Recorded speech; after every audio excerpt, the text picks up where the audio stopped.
नमस्कारम बच्चों, इस क्वेश्चन को देखते हैं। इस क्वेश्चन में कह रहा है एक ब्लॉक दिया हुआ है हम लोग को। ये इनिशियली रेस्ट में है और ये दो पार्ट में ब्रेक हो जाता है, एक्सप्लोड हो जाता है। ये लेफ्ट पार्ट और ये राइट पार्ट। राइट पार्ट इस डायरेक्शन में मूव करता है, लेफ्ट पार्ट इस डायरेक्शन में मूव कर रहा है। ये जो पोर्शन दिया हुआ है ये पोर्शन फ्रिक्शनलेस है और इधर फ्रिक्शन दिया हुआ है, ये पोर्शन फ्रिक्शन का है। सिमिलरली ये पोर्शन भी फ्रिक्शन का दिया हुआ है।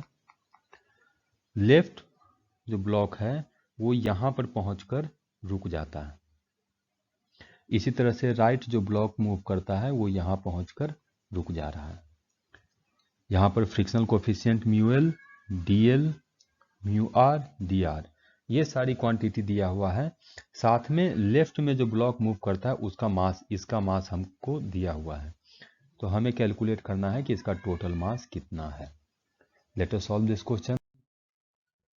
नाउ ये मान लेते हैं जो लेफ्ट में मूव कर रहा है इसका मास है ml और जो राइट में मूव कर रहा है इसका मास है mr। जैसे ही ये एक्सप्लोड किया तो इनिशियली एक्सप्लोजन के पहले momentum of system equal to 0 है, रेस्ट में है। और एक्सप्लोड करने के बाद कोई भी हॉरिजॉन्टल डायरेक्शन में एक्सटर्नल फोर्स नहीं है, तो उस केस में भी मोमेंटम फाइनली 0 होना पड़ेगा। तो मान लेते हैं कि इसका मोमेंटम इधर है p, तो इसका मोमेंटम इधर आएगा p, क्योंकि मोमेंटम हम लोग को सिस्टम का 0 होना पड़ेगा क्योंकि हॉरिजॉन्टल डायरेक्शन में कोई भी एक्सटर्नल फोर्स नहीं है। तो ये कैसे लिखे, ये मोमेंटम कंजर्वेशन से लिखे। नाउ लेफ्ट ब्लॉक को देखते हैं। लेफ्ट ब्लॉक यहां से यहां मूव किया,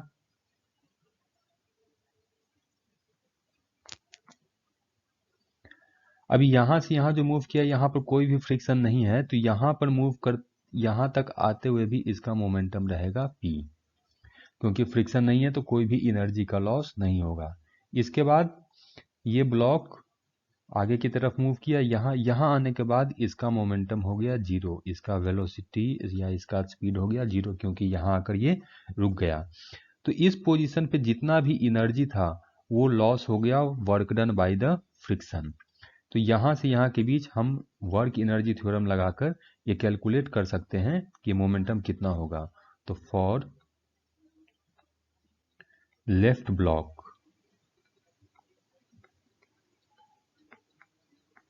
वर्क एनर्जी थ्योरम से work done by friction force, तो फ्रिक्शनल कोफिशिएंट है म्यू एल, एम जी, तो mass of left block into G, ये हो गया, और into distance travel D L, ये होगा माइनस साइन के साथ क्योंकि फ्रिक्शन जो लगेगा वो इस डायरेक्शन में लगेगा, equal to change in kinetic energy, तो final kinetic energy 0 minus initial kinetic energy p square divided by 2ml।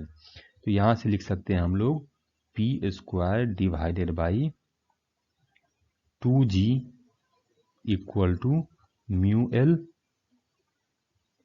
Into M L का स्क्वायर इंटू डी एल।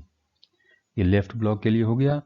इसी तरह से ये राइट डायरेक्शन में जो ब्लॉक मूव कर रहा है ये यहाँ से यहाँ पहुँचा और यहाँ पहुँचने के बाद इसका मोमेंटम हो गया 0। तो फॉर राइट ब्लॉक हम लोग लिख सकते हैं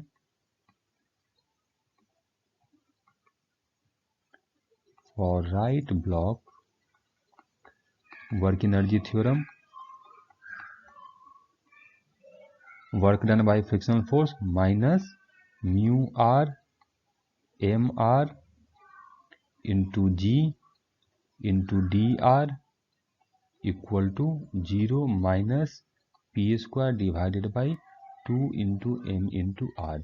यहाँ से लिख सकते हैं P square divided by 2g equal to mu R into M R का square into D R.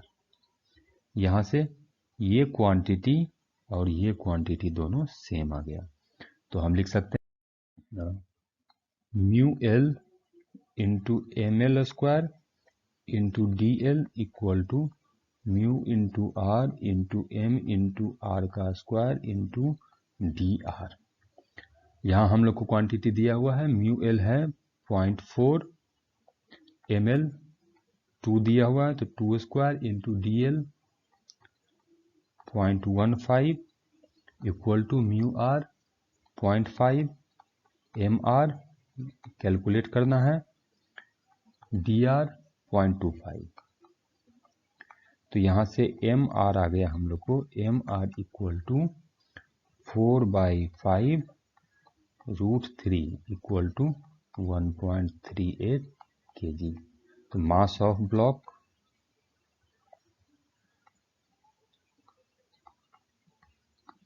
Equal to ml plus mr equal to 2 + 1.38 equal to 3.38 kg। Thank you.